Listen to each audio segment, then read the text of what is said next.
A segunda ordem do amor e lei fundamental é a hierarquia. Ela diz que aqueles que chegam primeiro na família têm preferência sobre os que vêm depois. Existe uma ordem muito clara que define essa hierarquia, que é a data de nascimento. Todos na família têm um lugar, como se fosse uma longa fila. Se todos ficam em seus respectivos lugares, os relacionamentos ficam leves e o amor flui.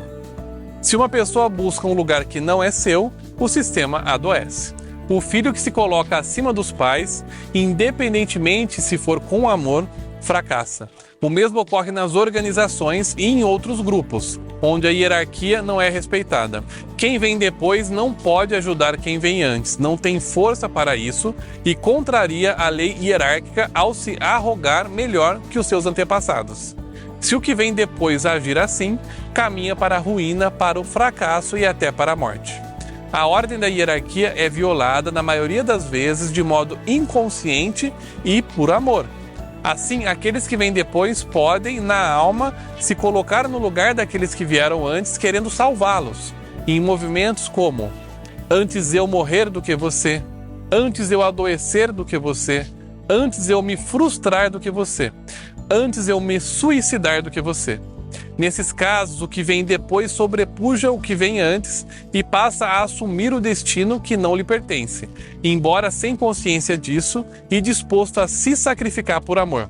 Na constelação familiar, as violações das ordens do amor são reveladas e sua restauração é imprescindível para o sucesso na vida e para a paz do sistema.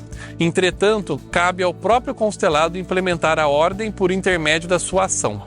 Parem para observar. A hierarquia existe em todos os locais. Na cidade existe o prefeito, depois os vereadores, depois os assessores e assim por diante. Na delegacia de polícia existe o delegado, depois os cargos abaixo dele, até chegar no policial de menor graduação. Na igreja católica existe o padre, que é respeitado como a autoridade máxima dentro de uma igreja. Porém, mesmo ele responde ao bispo e vários outros níveis até chegar do Papa. Se entrarmos em um clube, existe o presidente do clube, que toma as decisões de lá. Eu poderia continuar aqui mostrando a vocês uma infinidade de outros exemplos. Para vivermos em sociedade, é fato que as hierarquias são necessárias para manter a ordem das relações. E onde aprendemos a respeitar a hierarquia? Nas relações com os nossos pais. Eles são as primeiras figuras de autoridade que aprendemos a respeitar. Em algum momento, a criança vai testar os limites dados pelos pais para aprender as consequências de quebrar as regras estabelecidas. É através das consequências apresentadas pelos pais, pelo não cumprimento de uma regra, que a criança vai internalizando que a vida tem leis e que certas coisas não podem ser feitas. Pessoas que têm mais dificuldade em respeitar leis, em geral, tiveram problemas com seus pais e nesse processo inicial de internalização de regras. Em resumo, para respeitar a lei da hierarquia, o primeiro passo é descobrir qual o nosso exato local dentro de um determinado grupo. O segundo passo é posicionar-se exatamente neste local, colocando-se como pequeno diante dos grandes e como grande diante dos pequenos. Vamos a um exemplo. Se você entrou agora em um clube, você é o último da fila. O ideal é colocar-se como pequeno e aos poucos ir ganhando força. Por outro lado, se você está em um clube há mais tempo, onde existem algumas pessoas mais antigas e outras mais novas, o ideal é colocar-se como pequeno diante dos mais antigos e como grande diante dos mais novos.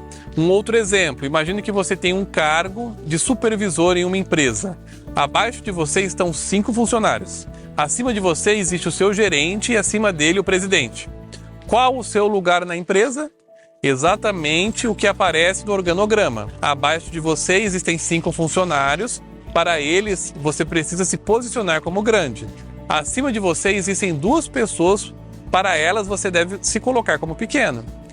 Quando um dos 5 funcionários tentar crescer muito a ponto de invadir o seu lugar, você diz: não, este lugar é meu. Por outro lado, por mais que às vezes seu gerente possa parecer um pouco incompetente e você sinta um impulso de falar logo com o presidente para resolver alguma questão, passando por cima do seu gerente, este não é um bom caminho e pode inclusive custar o seu emprego. As hierarquias precisam ser respeitadas E se isso se mostra muito difícil, talvez seja o momento de você buscar um outro emprego.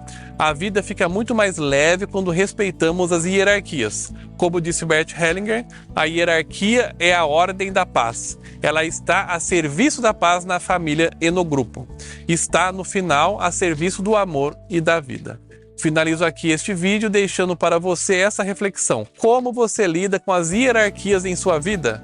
Você consegue dizer não quando alguém de menor hierarquia quer ocupar o seu lugar? Você consegue permanecer em seu lugar sem colocar-se como maior do que realmente é?